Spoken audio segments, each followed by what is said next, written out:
Hello, and welcome to episode number 69 of the Point of Convergence podcast. As always, I am your host, ExoAcademian. Over the course of the history of this podcast, I have taken several opportunities to publish a special edition of the podcast where I answer audience questions in a feature I call the Inquiring Mind. This week's episode marks the occasion where I do this for a fourth time. Now, since the third edition of the Inquiring Mind feature, which launched several months ago, you could say a few things have changed. Perhaps the most significant change came recently when I posted an actual photo of myself to social media platforms like Twitter and Facebook. I followed that up this past week with my first two video interviews, first for James Iandoli's Engaging the Phenomenon podcast and YouTube channel, and then for Kelly Chase's The UFO Rabbit Hole YouTube channel. There are other interviews scheduled in the near future as well, which I will let people know about as they become available. Part of the interest that has arisen lately relates to an event I attended at the Monroe Institute back at the end of May, titled UFOs and the Consciousness Connection. Regular listeners to the podcast may recall that I discussed events from that multi-day retreat in episode 67, which was titled Human-Initiated Contact on Proactive Communication with Non-Human Intelligence. That event marked a new season in my history as a researcher of the UFO phenomenon and its intersection with other topics of interest such as near-death experiences, out-of-body experiences, and psi phenomena like telepathy, psychokinesis, and precognition. This new season involves me doing actual field research, where I travel to various locations to join with others in actively exploring these various points of convergence. As it turns out, at the time of the launch of this podcast episode, I will be away for a second time doing active field research. The fruit of that experience I hope to report on in future episodes of this podcast. These new opportunities to connect with various players in this field, including both leading researchers and individuals Joseph Birx has deemed prime contactees, is yet another of the many profound opportunities that have arisen since I first started this podcast some 18 months ago. It goes without saying that I really had no idea then the many avenues this profound path of discovery would open up before me. Here's to that journey of adventure and fascination as it continues to manifest in each of our lives. But for now, without further ado, let's get back to the matter at hand, which has to do with me answering more of the thoughtful and thought-provoking questions that you, the audience, have sent in for this latest edition of the Inquiring Mind feature in this, the 69th episode of the Point of Convergence podcast. All right, let's jump right into the questions. The first question sent in is worded as follows. There are many theories about why cattle mutilations occur. Which theory do you personally lean towards and why? Thank you. Thank you for the question. Well, this is a controversial one, of course. Many people who look at the UFO phenomenon and want to see only love and light will look at this matter and be concerned, or perhaps explain it away as only a military exercise or something like that. I personally don't think that answer is sufficient. I think the cattle mutilation phenomenon has been happening for a very long time. There are stories going back hundreds of years. And in each of them, or many of them anyway, there is a high degree of precision, and this traces back from before we could actually do this. So why we could possibly do this now with our cutting-edge technology, no pun intended. 200 years ago or something, we couldn't have done it to this degree of precision, the kind of precise incisions that are made before these carcasses are then left on the ground. So that to me suggests that this is technology beyond human. Or I suppose you could say if it's human, it would have to be time-traveling humans, because the humans of the time, the conventional humans of society at the time, certainly couldn't do this.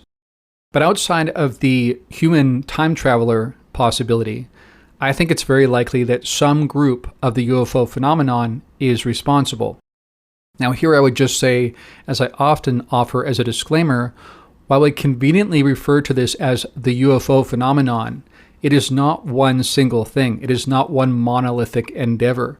I think that this phenomenon likely is composed of many, many different actors, likely arising from different origin sources altogether. And I don't think it's all love and light, nor do I think it's all demons and darkness. I think we have a vast array of different others here, and we see an across-the-board spectrum in terms of good, bad, mature, immature, etc., self-centered, or more communally oriented, and what have you. So what I'm getting at here is I would caution people towards not tending towards grouping everything in one category. Don't assume all of these others are our moral and technological superiors. Some may be, some may not be. Some may be our technological superiors, but not necessarily our moral superiors, and vice versa. So there really is an array here. There's a spectrum, and I think that's what the data actually shows. And where I think some people get confused is they look at the data and try to draw from it an agenda, a narrative around one group of others, which is difficult because it often looks contradictory. But I think the contradictions underlyingly arise from different patterns in the data that only become confusing and paradoxical largely when we try to draw from it one narrative, one agenda, one group of others. Now, as to why this one particular group would be interested in cattle, I don't know. Your guess is as good as mine there. I've heard different hypotheses, but really none stand out to me. Are they doing this as a part of some scientific expedition, the same way that we might cut up a frog like we did in science class? Perhaps. I don't know.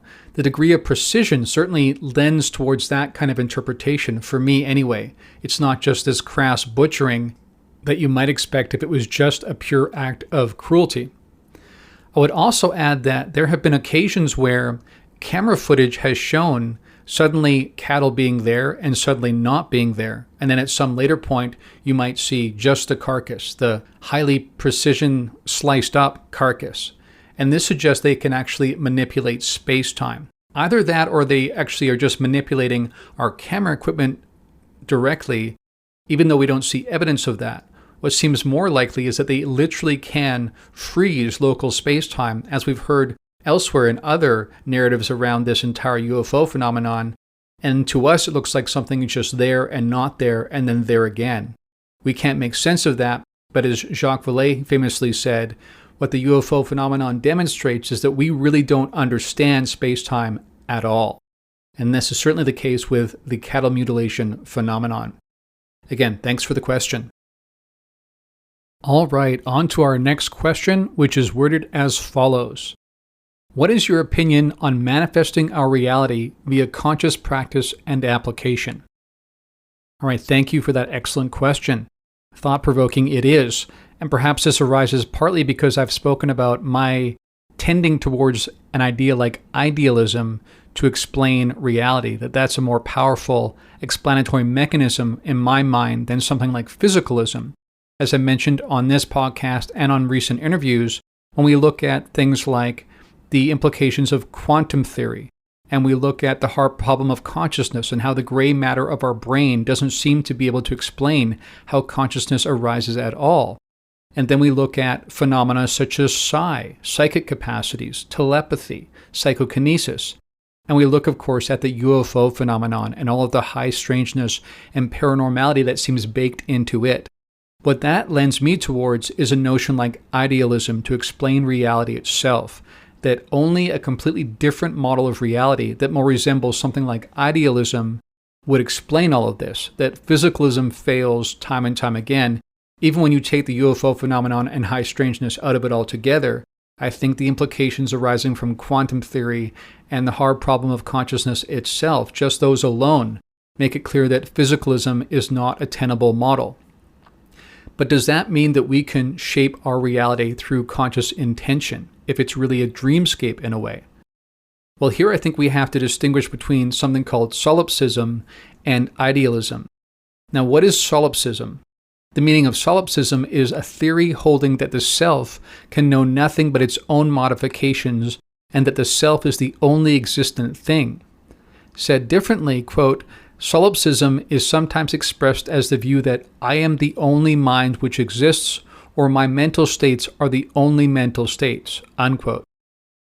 Now, it's interesting. Recently, when I mentioned that when we had the contact experience at Monroe, I felt like somehow we were connected to that other intelligence up there, whatever they are. And someone wondered if that meant that I was leaning towards solipsism, that was just a reflection of my own consciousness. In other words, all that exists is what's in my mind. And I clarified that that's not what I meant. What I tend towards is something called idealism, which can be expressed as any of various systems of thought in which the objects of knowledge are held to be in some way dependent on the activity of mind. Now, the key point here is this doesn't mean human mind. It just means mind in general, mind at large, that you could say God's mind or the cosmic intelligence mind, but that everything ultimately that even appears physical to us is ultimately mind stuff. And here I would point to what I've learned through my lucid dreaming experiences, that in those experiences, everything feels just as physical in that state as our waking experience does. But of course, no one would say to me that it's actually physical. They would say my mind is generating all of that phenomena. Well, in the same way, what we're saying here is that idealism suggests that all of the physical world that we interact with, even when we fall and cut our leg, it's still ultimately a mind experience, and that the phenomena such as material, matter, is actually an epiphenomena of mind stuff, of mind at large.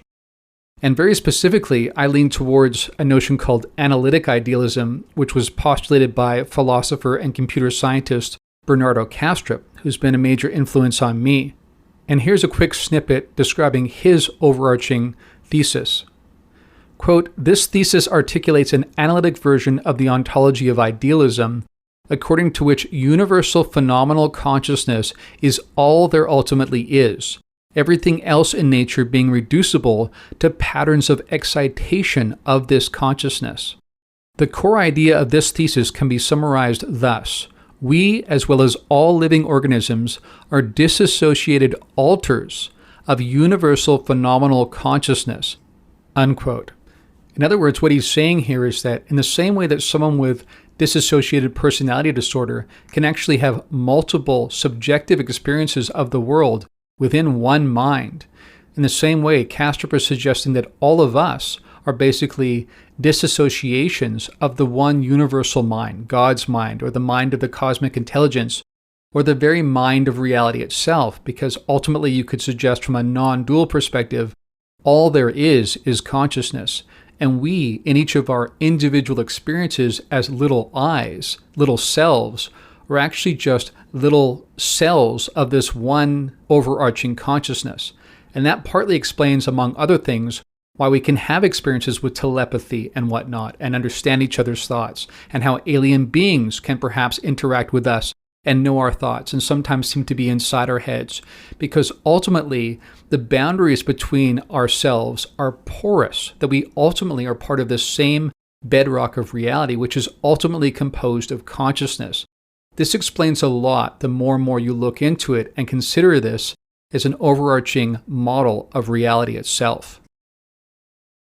With that preamble aside, let's get back to this central question.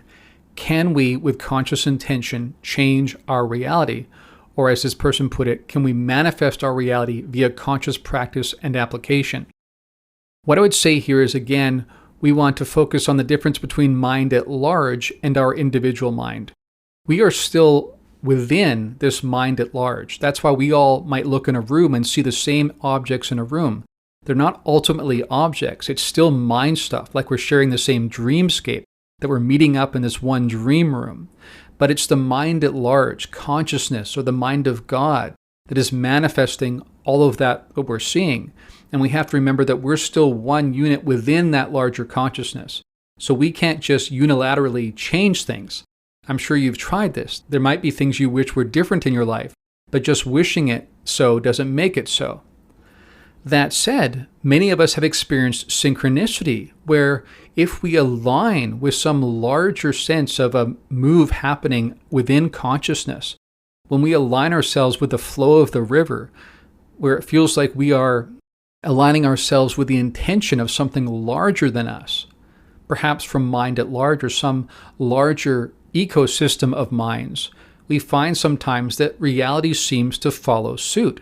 I would say that's partly what synchronicity is, or that synchronicity is what it looks like to us when we experience this.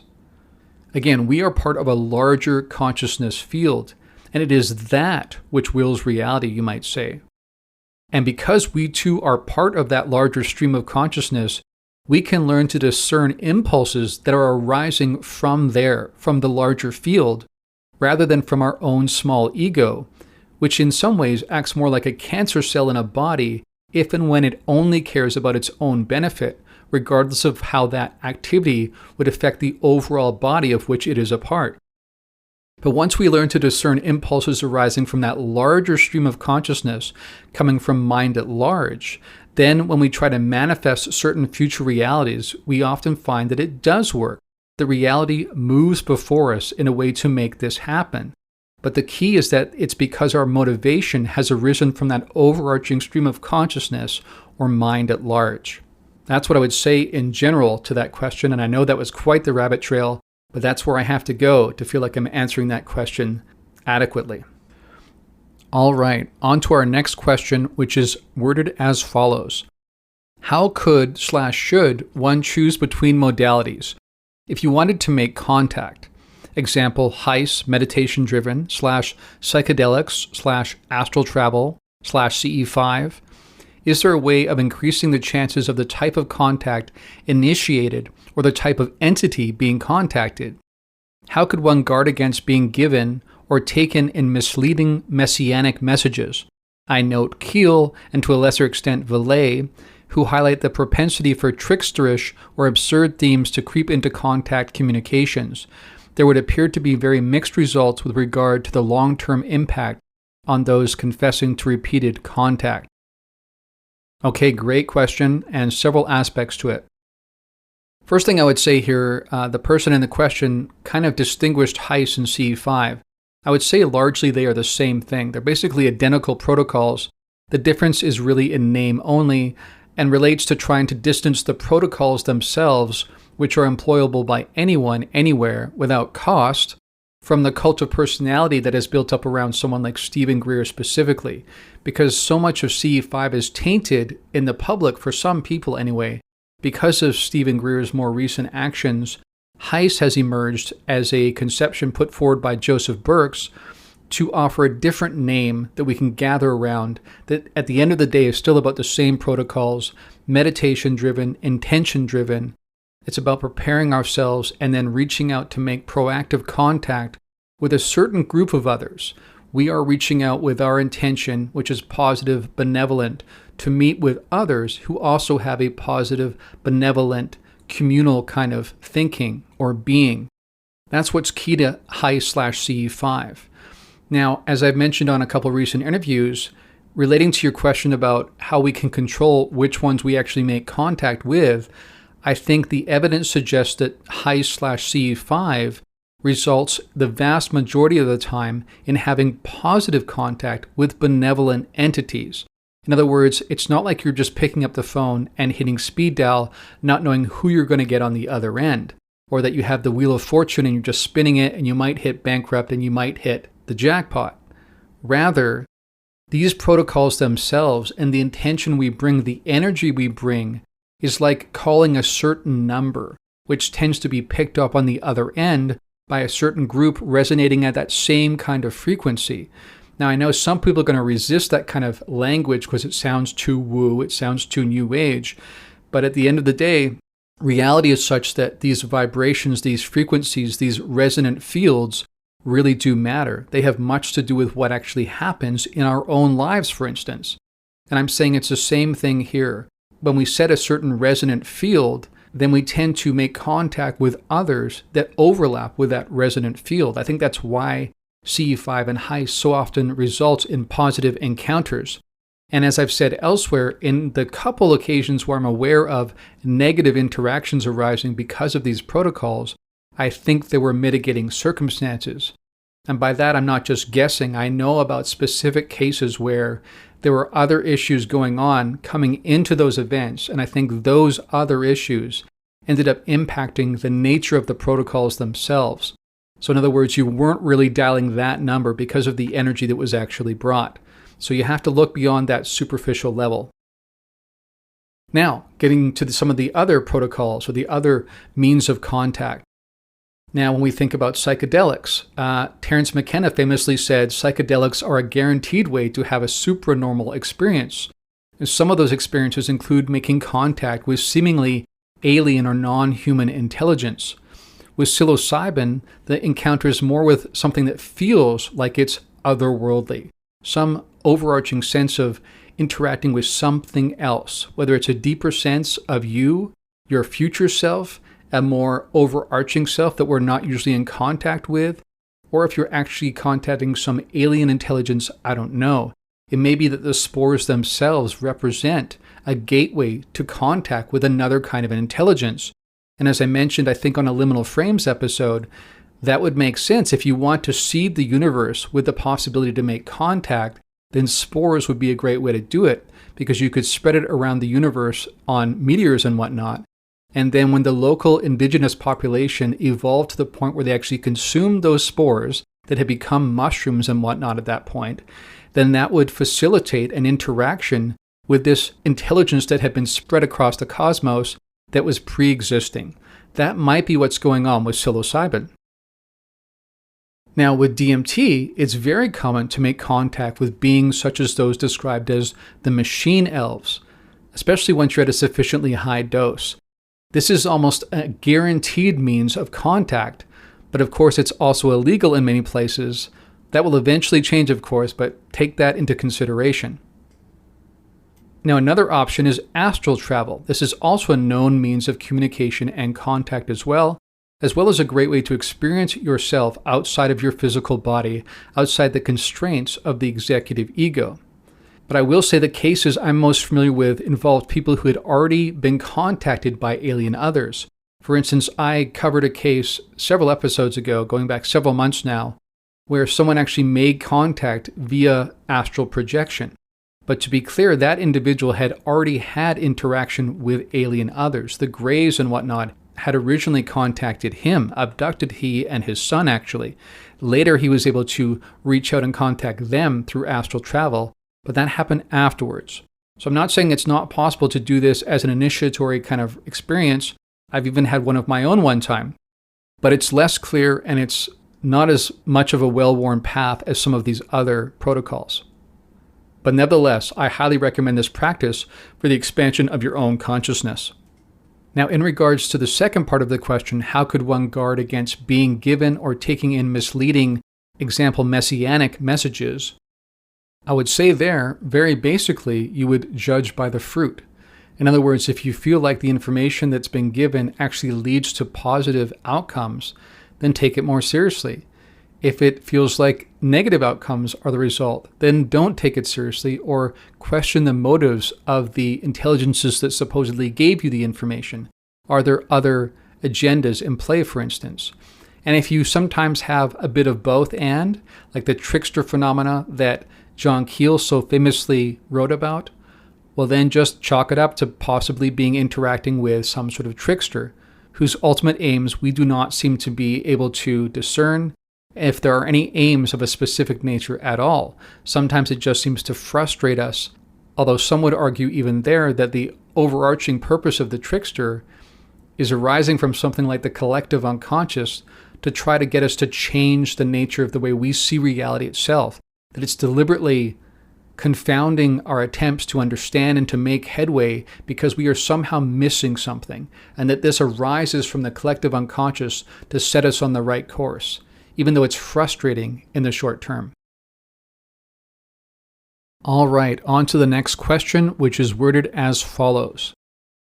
It seems that over time you've been granted access or come across footage and/or information that perhaps goes beyond what the general public has seen.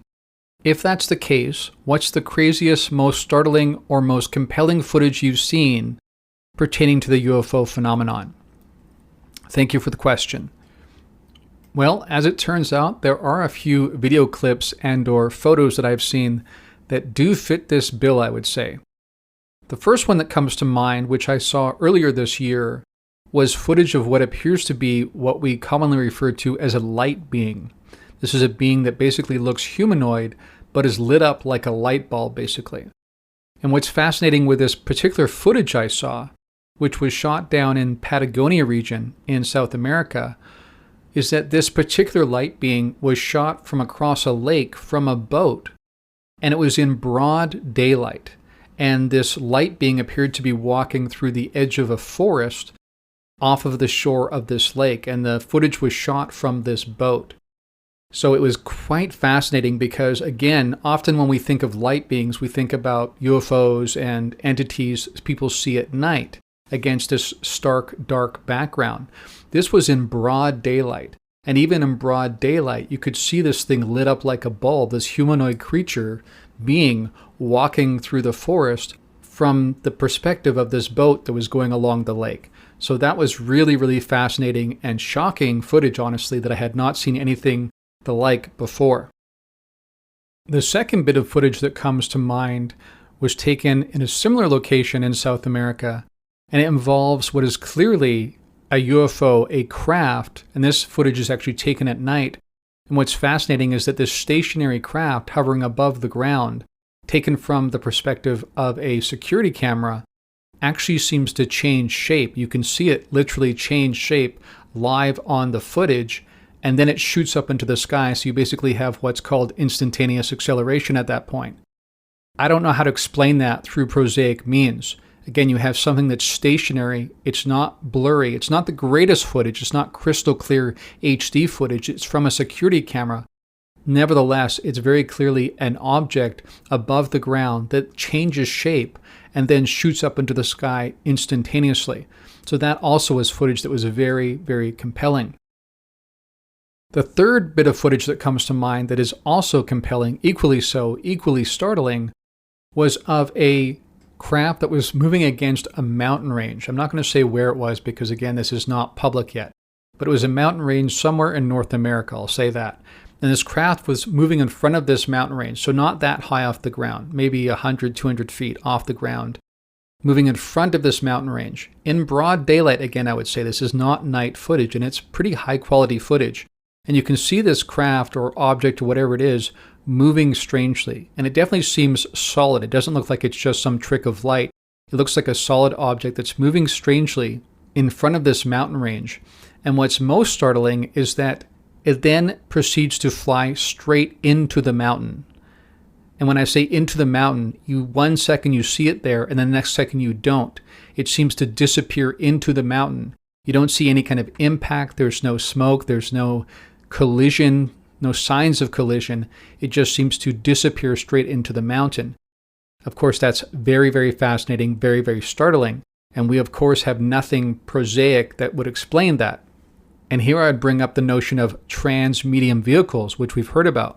Now, often when we think of trans-medium vehicles, we think of vehicles that can fly into space, perhaps, and then into our atmosphere, but then also can go into our oceans. And we're amazed when these craft can, at high speeds, fly straight into the ocean and seemingly not leave any wake. They just seem to go straight into the water and not even leave a splash sometimes. And then they often are spotted or actually filmed or cataloged moving through the water at basically supersonic speeds, which again, we can't do. But transmedium doesn't stop there. It also means that some of these objects, some of these vehicles can fly straight into solid objects. So perhaps they're phasing into some other form of matter at that point. Or perhaps again, they're doing something with space-time that we just don't understand at all. Again, from an idealistic point of view, getting back to that metaphysical conception of reality, matter isn't ultimately real. So what they're maybe doing there is manipulating the consciousness stuff that's necessary to manipulate in order to do what appears to us like a physical object flying straight into a large physical structure like a mountain and do so seamlessly. Of course, we know gray aliens and all sorts of other types, reptilians and whatnot, can walk straight through walls, and they can take people straight through walls. So again, we already know that this kind of movement through solid objects is a breeze for some of these others. So we shouldn't therefore be surprised that that's also the case for the craft. But it was quite a thing for me to see this footage where you see it happen in broad daylight. A craft flies straight into a mountain and it's gone. All right, we have time for one final question, which is worded as follows. Hi, EXO. I'm curious what your perspective is on MyLabs/military alien cooperation and the hybridization program. To me, this sometimes sounds like science fiction, or is there some validity? What are your thoughts? Okay, well, I'd begin by saying initially I probably agreed with you. I used to look at this more like a science fiction kind of notion.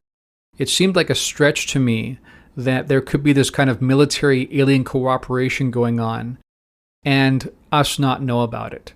It just seemed like too big an operation to fly under the radar. In fact, that's often the argument that people would put forward for any kind of large-scale cover-up over time, because it's just very hard to keep things that are secret for very long. And the more people that are involved, the harder it is to do. And often government is actually not all that efficient, and these secrets become difficult to keep. Also, when people used to talk about MyLabs more as just a military operation, like a PSYOP, where they're basically faking an alien abduction and then doing other things to human beings, while I think that possibly and probably has happened, I didn't think it could be at the same level as an actual alien abduction and wouldn't confuse that many people. So even if the kinds that it's a military operation faking an alien abduction in order to do something else to people, I think that would be a small portion of the totality. In other words, that would be a very small portion of the entire collection of abduction stories that we know exist in the literature, left, right, and center. So in other words, I wouldn't want people to just dismiss the entire thing as some rogue operations done by some military types and that the abduction phenomenon doesn't exist. The abduction phenomenon does exist, and it is being done by some alien others, even though my contention would be that these are not the same alien others, for instance, that we contact through protocols such as HEIS or CE5. That's again where I see different, distinct patterns in the data. And so for me, it looks like two different groups. But beyond that, I'd have to say that more recently, I've come across information that suggests that MyLabs really is real. It really does happen. And not just as some small rogue element of the military, but that there actually is a cooperative program being run by some elements of our military and alien groups, involving both greys and reptilians and what have you. This really does seem to be going on. There's actually data-driven evidence, I think, that supports this. And part of this is also the hybridization program. So while I used to look at that part as kind of science fiction, I've seen evidence more recently suggesting that this really is happening, as shocking as that is. Although again, I caution people not to group that in as all one activity, all one agenda of some overarching alien agenda. I think there's different groups. Even the Greys are likely represented by multiple different groups, and may even be a kind of way that certain alien beings, maybe even interdimensional beings, manifest in our reality.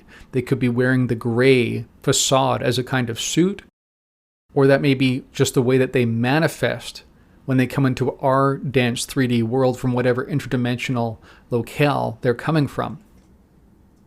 And one final note to add on this particular topic is that I do believe the hybridization program is absolutely real. I do believe there are hybrids walking amongst us, and I do believe the technology is sophisticated enough that these people would be indistinguishable from anyone else, even if they were given a complex biological exam by a doctor, for instance. But nevertheless, I've seen evidence that for me makes clear that this is definitely real and it's actually happening right underneath our noses. But that said, it's not necessarily nefarious or malevolent. I think like many of these matters, it's more complex than that. And this is where I would differ from, for instance, the work of Dr. David Jacobs and his conclusions on these matters.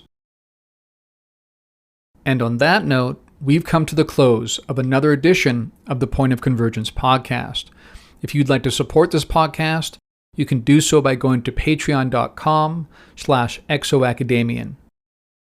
But until next time, friends, from deep within the Blue Ridge Mountains of North Carolina, this is ExoAcademian signing out.